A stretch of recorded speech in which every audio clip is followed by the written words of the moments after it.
In tonight's News at 9, Ministerial Duties gazetted, Development Lotteries Board and National Lotteries Board brought under Ministry of Foreign Affairs. First at 9, this is Derana 24/7. Post-disaster, Japan to provide aid for resettlement of those affected by floods and landslides. UK Parliament in the balance, Britain plunges into more uncertainty as EU pushes Brexit talks. Vico deported, MDMK chief refused entry to Malaysia over LTTE links. In yet another Champions Trophy surprise, Bangladesh kicks New Zealand out of the tournament.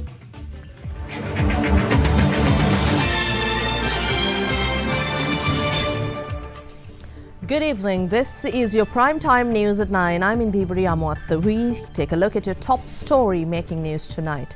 The duties, functions, departments, statutory institutions and public corporations pertaining to the 5 ministries which were vested under new subject ministers have been released in a Gazette notification. The Gazette issued yesterday reassigns the Development Lotteries Board and the National Lotteries Board under the Ministry of Foreign Affairs. The Gazette notification pertaining to the duties, functions, departments, statutory institutions and public corporations allocated to 5 ministries which came under newly appointed subject ministers recently was released yesterday. Accordingly, the Ministry of Finance and Mass Media, which is under Minister Mangala Samarawira, is vested with 33 departments, statutory institutions and public corporations, including the General Treasury and the Department of Information. Meanwhile, in addition to international relations and diplomatic missions, the Ministry of Foreign Affairs, which is under Minister Ravi Karnanayaka, is vested with the Development Lotteries Board and the National Lotteries Board. These 2 institutions were previously allocated to the Ministry of Finance. Department of Project Management and Monitoring and Employees Trust Fund, which were under the purview of Prime Minister Ranil Wickremesinghe previously, are now allocated to the Ministry of Development Assignment. Institute of Milotha, which was under the Ministry of Finance previously, is also attached to the Ministry of Development Assignment. Departments, statutory institutions and public corporations, however, which were under the Ministry of Lands and Parliamentary Reforms, overseen by Minister Gayantha Karnatilaka, have not changed. Meanwhile, 3 institutions which were previously under the purview of Ministry of Mass Media have been shifted to the Ministry of Public Administration and Management. Accordingly, the Department of Government Printing, National Film Corporation and State Printing Corporation will come under Minister Ranjit Madhumabandara. And as the diplomatic crisis surrounding Qatar enters a 6th day, Turkey continues to vigorously defend Qatar while various other nations, including Germany, have called for an end to the rift. Qatar's Foreign Minister Sheikh Mohammed bin Abdulrahman Al Thani addressed the media during a visit to Russia today, clarifying Qatar's position. After being told by Russian Foreign Minister Sergei Lavrov of Russia's concerns over the cutting of ties with its partners in the region, Sheikh Al Thani indicated a willingness for dialogue. The Qatari position is that all disagreements must be resolved through dialogue, and the Cooperation Council for Arab States of the Gulf is the most appropriate format for such talks. German Chancellor Angela Merkel said yesterday that the situation in the Middle East is alarming and that there is a need for equilibrium in the region. A peaceful solution is in Europe's interests. For example, the situation in Syria, in Libya, in Iraq. This will not be possible if there are certain parties who are not participating in dialogue, and Qatar is one of them. Meanwhile, Turkish President Tayyip Erdogan approved the transfer of a reported 500 to 600 troops to Qatar and reaffirmed his support of the isolated state. There are those who are uncomfortable with us standing by our Qatari brothers, providing them with food, exporting food and medical supplies to them. I am sorry, we will continue to give every kind of support to Qatar. The United States, which has over 10,000 troops in Qatar, also addressed the crisis yesterday. We call on the Kingdom of Saudi Arabia, the United Arab Emirates, Bahrain, and Egypt to ease the blockade against Qatar. The nation of Qatar, unfortunately, has historically been a funder of terrorism at a very high level. Despite the apparent difference in messages, a senior White House official was quoted by Reuters saying that the US President and his Secretary of State were on the same page on Qatar.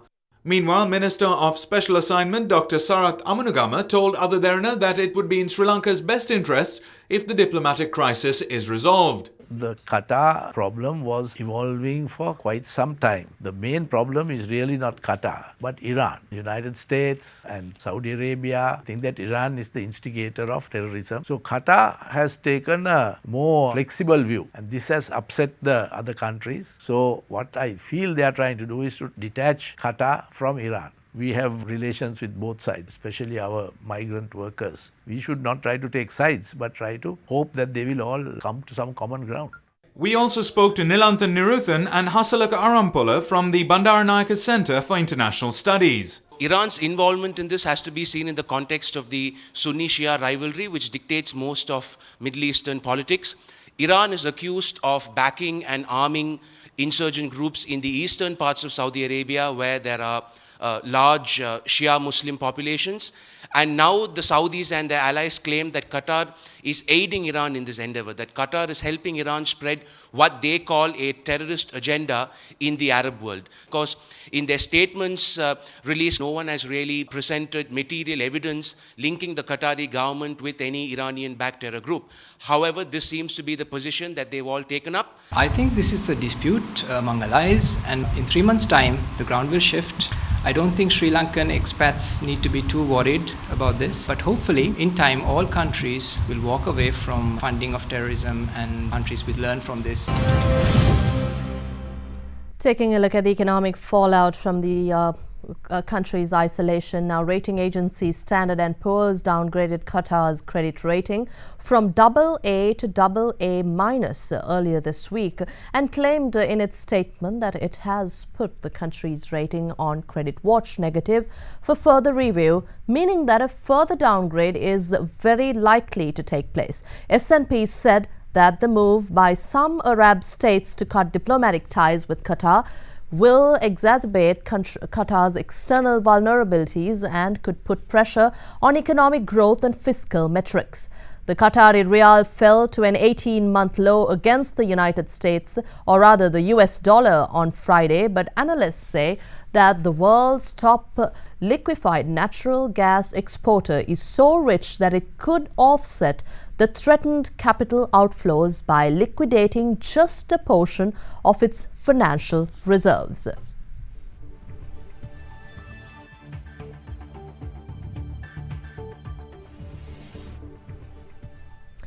Meanwhile, Khalid Al Falih, Saudi Arabia's energy minister, said the decision by the kingdom and some of its allies to sever ties with Qatar this week would not affect a pact by global oil producers to reduce output. Speaking in Kazakhstan, he also went on to describe the recent weakness in crude prices as the market overreacting to statistical glitches, and said that he was convinced that the overall market trend is one of rebalancing.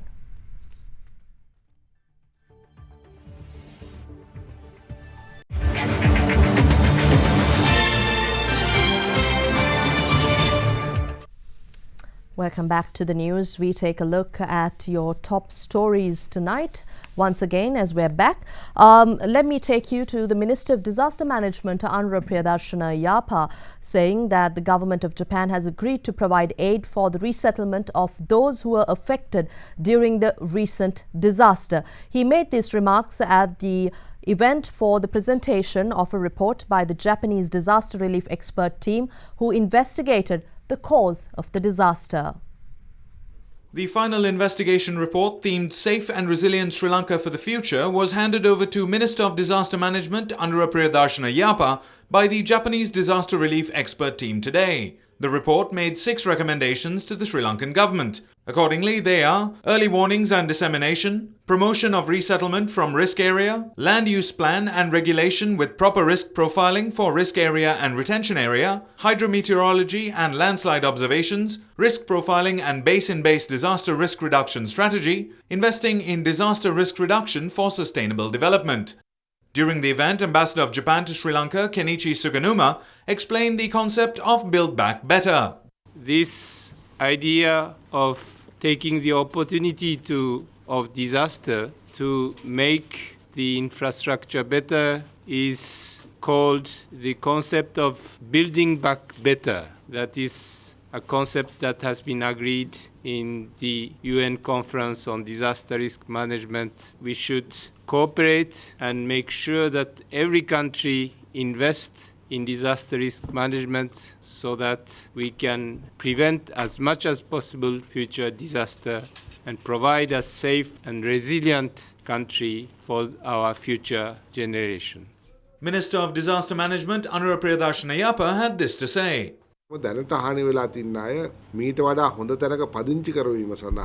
Japan has agreed to provide us aid needed to resettle affected people at better locations. We would also be able to make accurate rainfall calculations and in turn predict on disasters using the Doppler radar system the Japanese government will give us. They proposed that if we make the public aware of the risk of landslides in the areas, because there is always a risk of further landslides at those locations. They also proposed the conservation of river basins.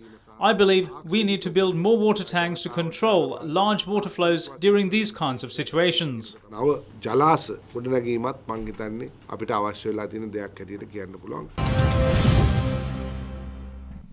And the report presented by Rear Admiral Sarath Weerasekara claiming no war crimes were occurred during the conflict period within the country had been accepted by the United Nations Human Rights Council. The UN Human Rights Council has informed the Rear Admiral's decision to accept the report. Rear Admiral Sarath Weerasekara presented the special report to the UN Human Rights Commissioner during the 34th General Session of the Human Rights Council held in Geneva earlier this year. In his report, Weerasekara explained in depth that there were no war crimes as alleged during the conflict period. The Human Rights Officer for the Asia-Pacific section stated that the report is beneficial for a comprehensive understanding of Sri Lanka. We denied all those allegations by appointing a board of scholars. For example, the allegation that said we had prevented provisions of food for Tamils in the northern province. For that, we have proved with reports from the US Ambassador, former Defense Secretary Gotabaya Rajapaksa, World Health Organization and the World Food Programme that thousands of tons of food had been sent to those areas. Those reports helped disclaim the allegations. Further, international specialists on war crimes have presented 7 reports. World-renowned international specialists on war crimes such as Sir Desmond de Silva, Sir Geoffrey Nice, John Holmes and Rodney Dixon accepted that our military never committed any war crimes. Those are the reports I officially presented to the UNHRC during my visit to Geneva in March. The important thing here is that they had informed us that their organization accepted it. If the report given by Human Rights Commissioner is proven false, then the recommendations that were introduced based on it will also be nullified.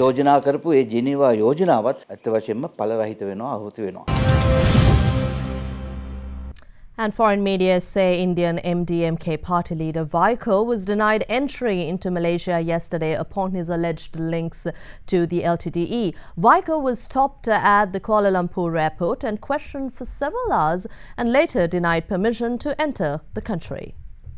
V. Gopalsamy, widely known as Vaiko, who left for Kuala Lumpur yesterday to attend a wedding of Deputy Chief Minister of Penang State P. Ramasamy, was detained by Malaysian immigration officials at the Kuala Lumpur airport on the grounds that he was on the list of dangerous persons posing a threat to the country. According to The Hindu, Vaiko later told party men in Chennai that the officials asked him questions about the LTTE and said cases were pending against him in Sri Lanka. However, he denied the allegations. According to a communique issued by MDMK party, Vaiko's passport was taken away and he was asked not to step out of the immigration office. Meanwhile, following his arrival back in Chennai, Vaiko said he wasn't treated like a criminal, but common courtesy. As our top story tonight was that the duties, functions, departments, statutory institutions and public corporations pertaining to the 5 ministries, or rather ministers, which were vested under the new subject ministers were released in a Gazette notification. Now, the Gazette issued yesterday reassigned the Development Lotteries Board and the National Lotteries Board under the Ministry of Foreign Affairs. And today, many politicians and parliamentarians commented on the Gazette released reallocating duties of ministries. Upon what basis the National and the Development Lottery Boards, which were under the Ministry of Finance, are now handed over to the Ministry of Foreign Affairs? Sometimes the government might say selling lotteries to foreigners rather than to locals would generate better revenue. It isn't easy to rule a government with the involvement of 5 parties. In such situations, the leaders will have to take many decisions, no matter who takes over, as long as the job is done. This was clearly done to cover up the present crisis. I haven't gone through the Gazette. If there is such a thing, we support the opinion of the public. As the SLFP, we joined this government to do the right thing. Under the 100 days of the government, the central bank, which was under the Ministry of Finance, was gazetted under a different ministry. This happened throughout the past. And phase 2 of the Derana humanitarian initiative began today, aimed at reaching out and providing relief to school children in flood and landslide affected areas.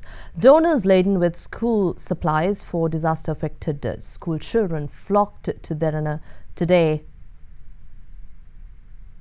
Hands with phase 2 of the Derana humanitarian initiative. Volunteers from schools and various institutions lent their untiring assistance in sorting and packaging school supplies brought in by donors from all walks of life. It's really great to see Derana publicising this important initiative. We definitely want to support these very affected schools. We are students of Colombo Medical Faculty. We trust Derana that these educational materials will go directly to the people who are in need. For my daughter's birthday, I want to give something for the affected kids more than spending on a party or something.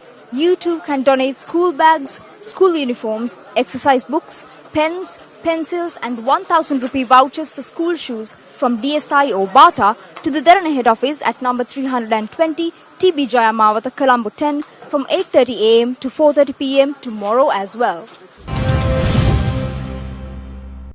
Once again, stationery, school bags and footwear vouchers will be accepted at the Derana head office at number 320 TB Jaya Mawatha, Colombo 10 from 8:30 am to 4:30 pm tomorrow as well.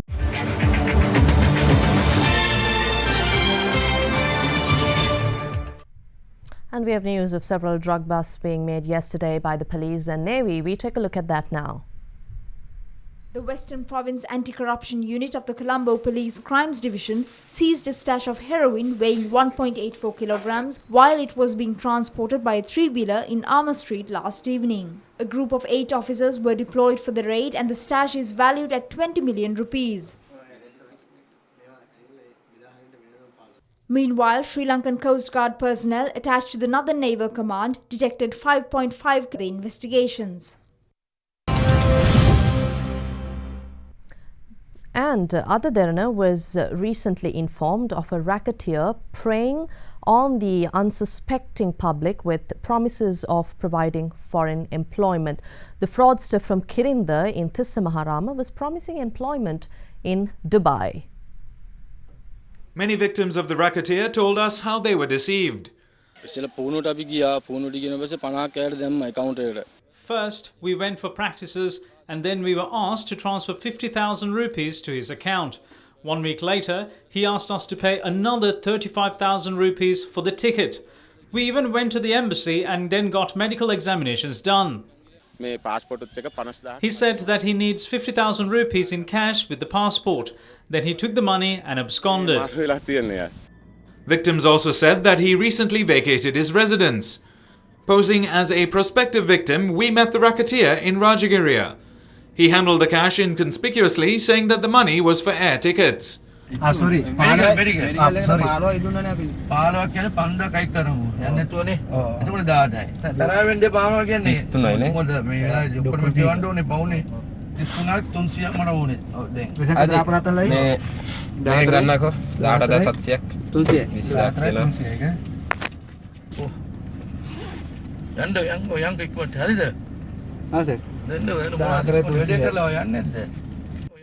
Deception of the innocent should not be permitted, and Ada Derana will continue to unravel any fraud of similar nature.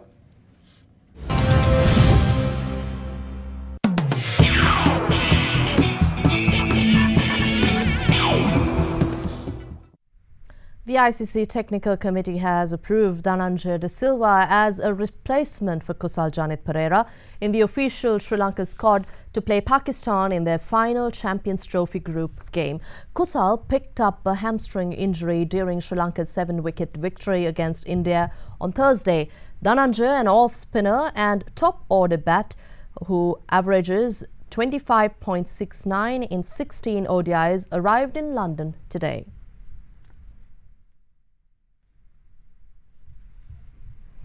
And Bangladesh made history in the Champions Trophy last night by eliminating New Zealand after a record stand, keeping their tournament hopes alive. A 224-run stand for the 5th wicket between Shakib Al Hasan and Mahmudullah is Bangladesh's highest in ODIs, and last night's win means that they will qualify for the semi-finals as long as Australia do not beat England tonight. Martin Guptill started fast but fell for 33, while Kane Williamson and Ross Taylor frustrated the Bangladesh attack with solid half-centuries. Despite building a strong platform, New Zealand lost 4 wickets and scored only 62 runs in the last 10 overs on the way to a total of 265. In their chase, Bangladesh lost in-form Tamim Iqbal as well as Soumya Sarkar and Shabir Rahman early. Things looked dire for Bangladesh when Mushfiqur also fell in the 12th over, but his wicket brought Shakib Al Hasan and Mahmudullah together. The pair counter-attacked their way to centuries, with Shakib scoring 114 and Mahmudullah finishing unbeaten on 102 as Mossadegh Hussain hit the winning runs. And in tennis, men's world number 1 Andy Murray was knocked out of the French Open last night by 3rd seed Stan Wawrinka in the semi-finals, despite coming within 4 points of winning the match in the 4th set. Meanwhile, Rafael Nadal powered into the final with a straight sets victory against Dominic Thiem, giving himself a chance for a record 10th French Open title. Stan Wawrinka hit 87 winners to Andy Murray's 36 and recovered from having been on the ropes late in the 4th set to take it in a tiebreak and then race ahead in the decider. With the 6-7, 6-3, 5-7, 7-6, 6-1 victory, 32-year-old Wawrinka becomes the oldest finalist at Roland Garros since 1973. Meanwhile, Rafael Nadal had to face down Austrian Dominic Thiem, who is the only player to beat him on clay this year. Thiem broke Nadal's serve in the first game of the match, but Nadal broke back, and after negotiating a tight first set, the Spaniard raced away to a 6-3, 6-4, 6-love win. Moving back to cricket, tonight's Champions Trophy match between England and Australia will decide the fate of the group. The Australians were put into bat after losing the toss and were restricted to 277 for 9 at the end of their third allotted 50 overs, or rather their allotted 50 overs. In reply, England were on 169 for the loss of 3 wickets.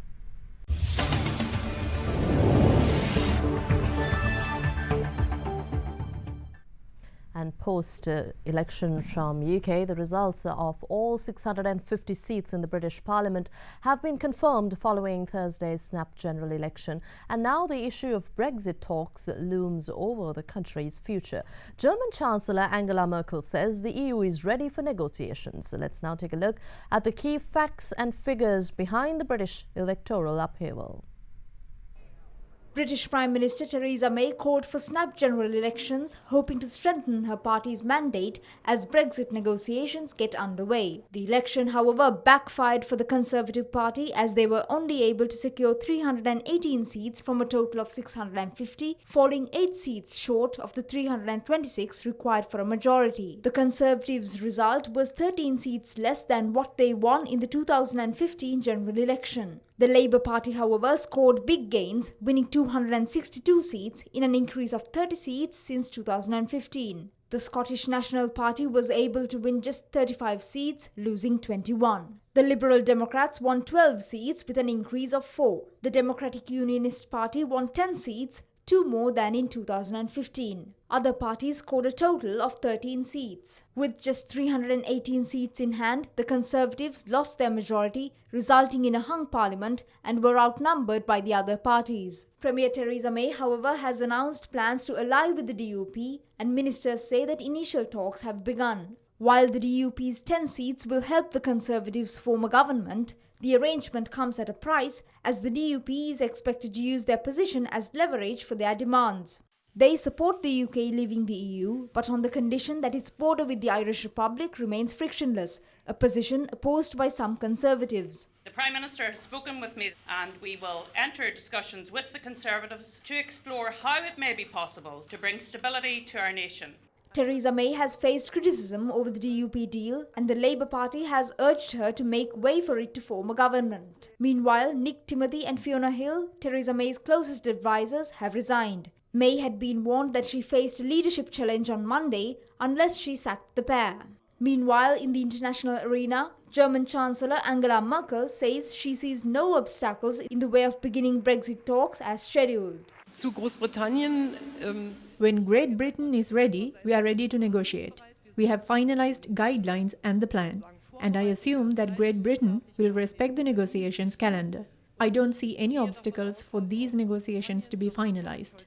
Other EU leaders have expressed concerns the failure to win a majority may make negotiations even more difficult. European Council President Donald Tusk called on the UK to reach a Brexit deal through negotiations. Brexit negotiator Guy Verhofstadt dubbed the Conservatives' performance as an own goal. Meanwhile, US President Donald Trump had this to say when reporters asked for a comment on the UK's election result.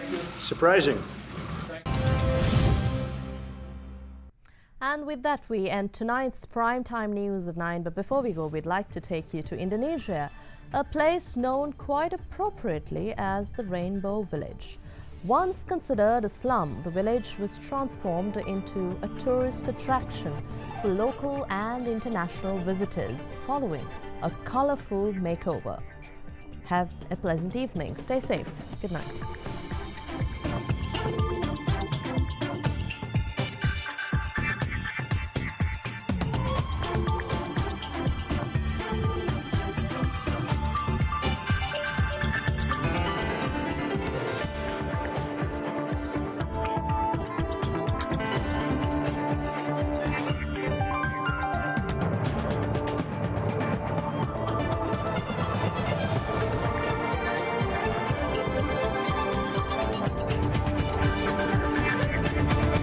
Bringing you the news and information 24 hours a day. This is Sri Lanka's premier news channel, Derana 24/7.